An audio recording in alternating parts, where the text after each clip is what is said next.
Ingkang terakhir Gus, dereng terakhir. Perbedaanipun antara wisipun alam mukasyafah kalian alam musyahadah. Nah niki ingkang terakhir Gus. Iki wong kula saking Wonosobo lereng Dieng mriko tebih. Kula estu matur nuwun sanget kula pengen dikampleng kalih Gus. Makaten. Assalamualaikum warahmatullahi wabarakatuh. Dalam kajian kali ini, kami dibimbing oleh guru mursyid kami, yaitu Kiai Muhlason Rosid. Demikianlah, mari kita saksikan penjelasan beliau tentang ilmu hakikat. Dan mohon maaf jika ada kesalahan serta kekurangan dalam penjelasannya. Dan sebelum menonton, silahkan klik subscribe, like, dan share untuk mendapatkan kajian-kajian selanjutnya. Selamat menyaksikan. Bele kesimpulan saking menapa leres napa mboten mugi-mugi nggih salah biasane salah bener mboten tahu niki Gus. Ingkang tujuanipun sepindah nggih wonten sisi musyahadah. Ingkang kaping kalih numbuhaken kesadaran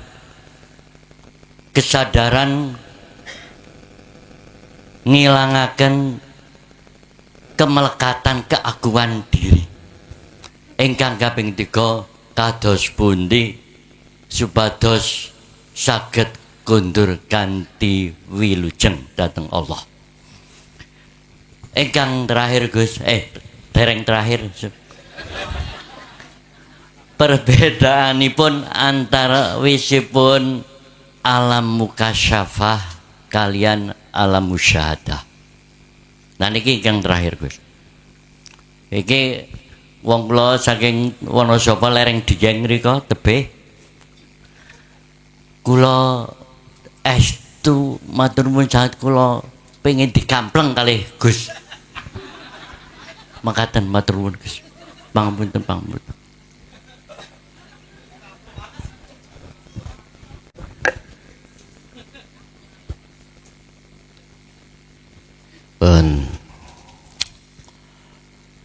Tadi saya katakan yang hadir niki kula yakin sampun paham ngilmune untuk menuju dan bertemu Allah. Tinggal kita istiqomahke laku utawa kholwatipun. Kuncinya ada di situ. Dan itu kami berharap memang jenengan sinten mawon hatinya kalau sudah masuk di zona itu lekas. Lah, ketika proses perjalanan jenengan kali kula untuk menuju dan bertemu Allah di alam musyahadah, biasanya itu kita kadang-kadang dibukakan alam mukasyafah. Dan ini memang hal yang harus kita lewati. Urusan dibuka alamnya atau tidak urusan Allah. Yang jelas si salik pasti akan melewati. Tanda-tanda kalau dimaksud itu adalah alam mukasyafah adalah ketika jenengan proses perjalanan suluk di dalam alam muraqabah menuju alam fana. Di situ masih ada tampilan gambar-gambar makhluk. Makhluk yang khusus terkait gaibnya makhluk. Bisa jadi malaikah, bisa jadi mriku para nabi dan rasul, surga neraka dan lain sebagainya. Manakala jenengan ini mengharapkan tidak berhenti di ngalam itu, kuncinya cuma satu. Pandanglah siapa di balik makhluk itu. Sama dengan bagaimana cara memandang kita di alam muhadharah niki. alam kasunyatan sama sebetulnya. Biar wujudnya makhluk di alam mukhadoroh atau alam mukasafah tidak menghalangi hati kita terhadap wujudnya Allah, kuncinya cuma satu. Rasakanlah kehadiran wujudnya Allah itu di balik seluruh ngalam atau makhluk itu. Dikatakan sudah sampai ke alam musyahadah, ada dua. Pertama, secara fisik masih melihat makhluk, tapi secara rohaniah hanya melihat wujudnya Allah. Satu. Nomor dua, baik secara fisik maupun secara hati sudah tidak ada wujud selain Allah. La maujudan illallah. Lah niki Bapak Ibu, kita masih diletakkan di mana? Yang jelas tanda ciri daripada alam musyahadah adalah alam di mana sudah tidak ada selain Allah. Kita makhluk juga nggak ada. Tinggal kita diletakkan Allah di khos opo khawasul khawas. Kalau khos, mohon maaf, dohir batin iki sudah tidak ada muncul wujud makhluk. Khawasul khawas, dohir tetap muncul makhluk dipandang dengan mata dohir, tapi batin hanya muncul wujud Allah dipandang mata apa? Inilah kesempurnaan makrifat ada di sini. Kesempurnaan makrifat itu ada di sini. Apa? Hablum minan nas juga hablum minallah. Ibarat saya menanam biji kacang, proses pertama hanya bijinya, kulitnya tidak saya tanam. Lama kelamaan waktu yang sudah Allah tentukan akan muncul pohon kacang. Setelah detik-detik munculnya pohon kacang, maka biji yang aku tanam hilang. Seiring berjalannya waktu yang sudah Allah tentukan, biji itu nanti akan muncul juga dibungkus oleh kulitnya yang baru. Artinya apa Pak? Hukum hakikat makrifat mulai zaman Nabi Adam sampai Nabi Muhammad, perilaku teladan atau risalah tauhid nggak pernah berubah. Tapi hukum syariat selalu berubah. Syariat zaman Nabi Adam dengan Nabi Muhammad juga nggak sama. Tapi tauhidnya, hakikatnya tidak pernah berubah. Sekarang zaman Nabi Muhammad pun sampai zaman sekarang berubah. Muncullah madhab Syafi'i, madhab Maliki, Hanafi, Hambali, ataupun madhab yang lain. Contoh sederhana sekarang, zaman Rasulullah syariati ketika beliau ke Mekah selalu naik onta atau kuda. Kita sekarang, zaman sekarang pesawat. Loh, syariati beda. Hakikate tauhide tidak pernah berubah. Kalau jenengan misalkan ya fanatik dengan syariat Rasulullah, ya jenengan jangan numpak sepeda, kemana-mana numpak onta, ke pasar numpak onta, atau keledai, berangkat haji ya numpak. Aku kadang kan ada orang kalau tidak asli syariat yang pernah dilakukan Rasul, aku nggak mau, saya harus sama. Kanjeng Nabi nek dahar gak tahu sendokan, tak delok sampean sendok piringnya yang ngono, piring beling. Nek jenengan pingin murni syariat Rasul, ya nyun sewu, nggak berubah, ngapunten kang kata, ya jok gawe omah gedhong ngeten iki. Artinya apa Pak? Syariat itu seiring pergantian zaman pasti berubah. Yang terpenting adalah hakikat rohaniah sampean, tauhid nggak pernah berubah. Silakan berubah kulit, tapi isi tidak pernah berubah. Monggo. Perubahannya kulit karena seiring berubahnya zaman. Sekarang gini, mazhab Imam Syafi'i ketika kita tawaf, nggak boleh Pak, batal nih, nggak boleh. Ngandung hadas kecil nggak boleh. Coba terapko sekarang sana, bisa? Nggak bisa. Senggolan nambah wong wedok, kadang ngentut apalagi sing kelepe wis bocor. Kait sak puteran metuo. Ya sampak. Mboten mari-mari sampean. Kita harus pindah mazhab Maliki. Enggak apa-apa. Tawaf tidak mengandung hadas kecil, mengandung hadas kecil enggak apa-apa. Kita ojo ojo fanatik nemen-nemen lah rek. Ngoten lho maksud kula.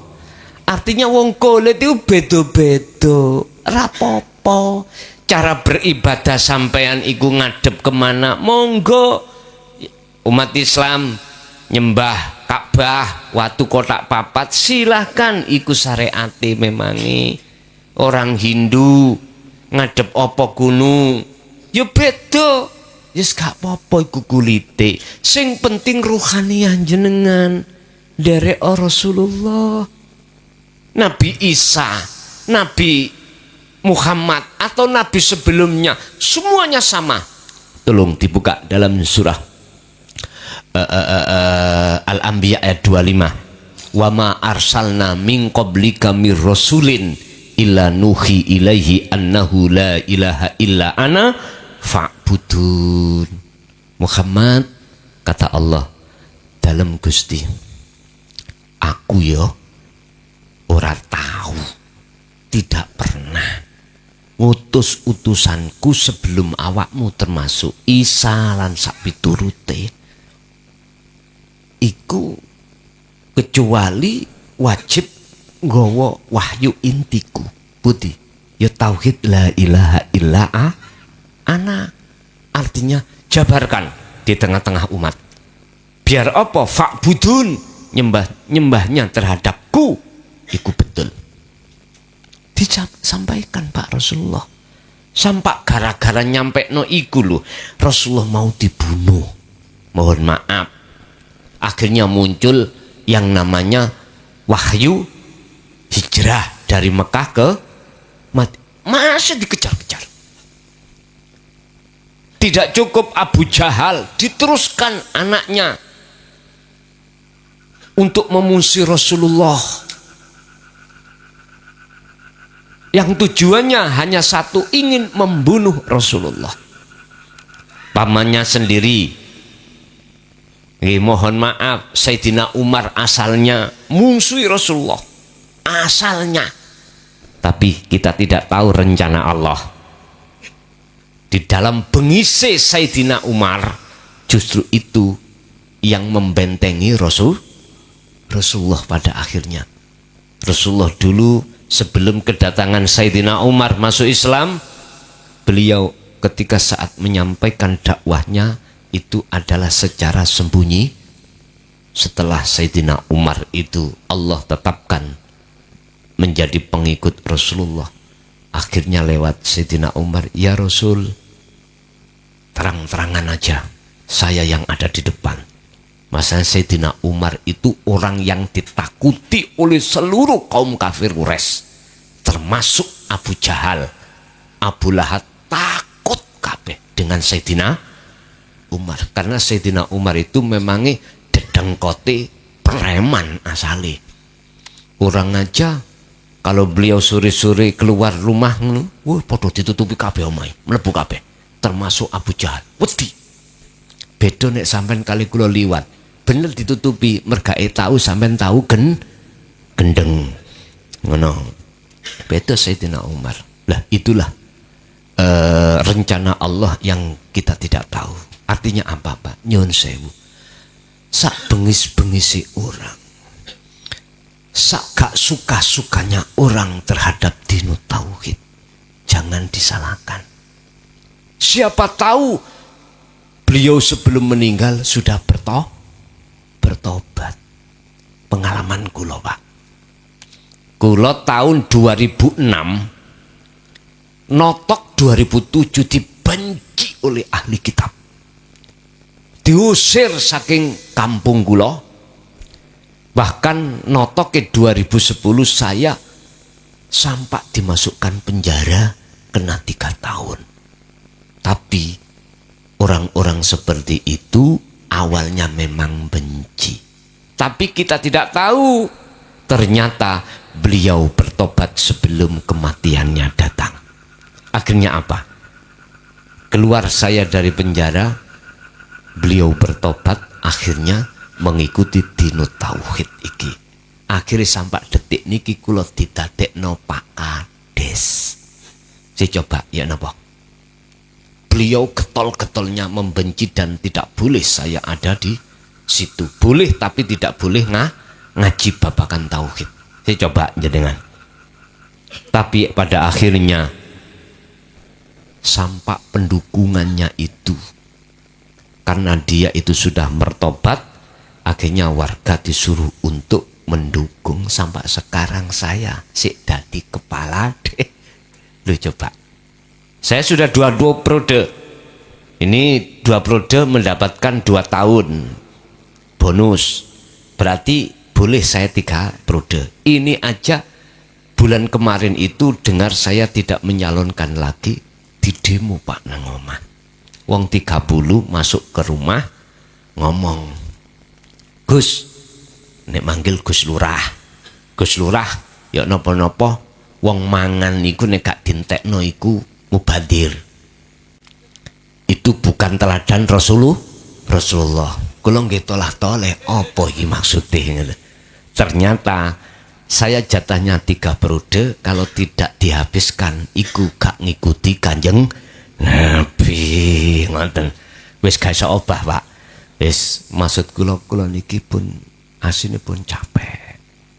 Tapi pagi kerja, malam ngaji, pagi kerja, malam ngaji. Khusus besok iku aku izin, memang hari Jumat kan masih kerja. Wis izin karena besok itu di Jawa Tengah ada 3, di Banyumas, terus di Pekalongan, terus di Semarang. Jadi saya nggak ngantor 1 hari besok. Jadi nggak apa-apa. Jadi yang penting izin, karena memang biar gak terlalu capek. Biasanya mboten kula masih jauh nggih pulang, besok berangkat lagi kerja gitu. Bapak Ibu hadirin rahimakumullah, kembali kepada pertanyaan perbedaan antara alam mukasyafah dengan alam musyahadah. Itulah tadi, kalau mukasyafah berarti masih tampil wujudnya makhluk, baik gaib maupun orang. Kalau orang gaib kasunyatan berarti muhadoroh. Kalau alam mukasyafah gaib makhluk. Tapi musyahadah yang muncul itu wujudnya Allah, wujudnya makhluk sudah tiada. Terus bagaimana caranya untuk sampai lekas di situ? Kuncinya cuma 1. Kanjeng Nabi sampun kasih teladan, laqad kana lakum fi Rasulillahi uswatun hasanah. Berupa apa? Liman kana yarjullaha wal yaumal akhirah wa dzakarallaha katsiran. Kuncinya bisa masuk ke alam tersebut untuk bertemu Allah, wa dzakarallaha katsiran.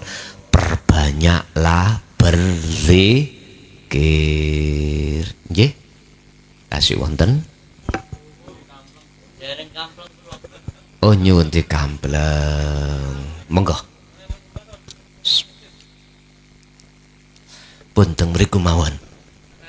La antam langsung. Nggih.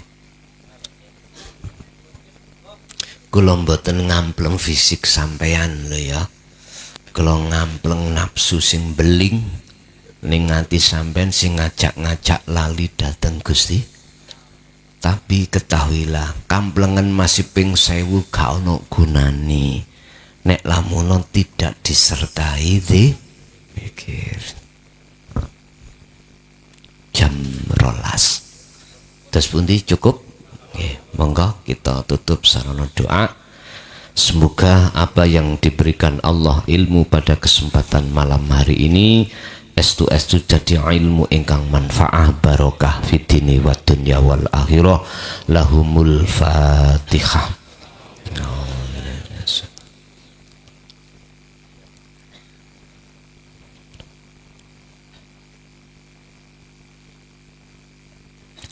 Allahumma sholli wa sallim ala sayyidina Muhammad. Alhamdulillahi rabbil alamin.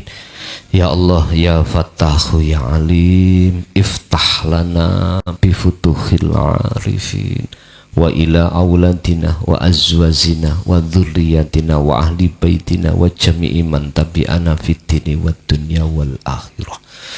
Allahumma ja'alna wa ilaihim min ahli syuhudika wa dzikrika wa ma'rifatika fid dini wad dunya wal akhirah. Allahumma barik lana fi jami'i ma ata'aka ya Allah fid dini wad dunya wal akhirah. Yassir lana fi kulli umurina fid dini wad dunya wal akhirah wa ilaihim ya Allah. Ya Allah, jadikanlah kami dan anak keturunan kami menjadi anak engkang menghadap selalu terhadap dirimu, baik di dunia sampai di akhirat. Ya Allah, angkatlah semua apa penyakit yang ada di dalam hati kami dan juga penyakit yang ada di jasad kami. Rabbana atina fid dunya hasanah wa fil akhirati hasanah wa qina adzabannar. Wa sallallahu ala sayyidina Muhammad. Alhamdulillahirabbil alamin. Al-Fatihah. Bismillahirrahmanirrahim.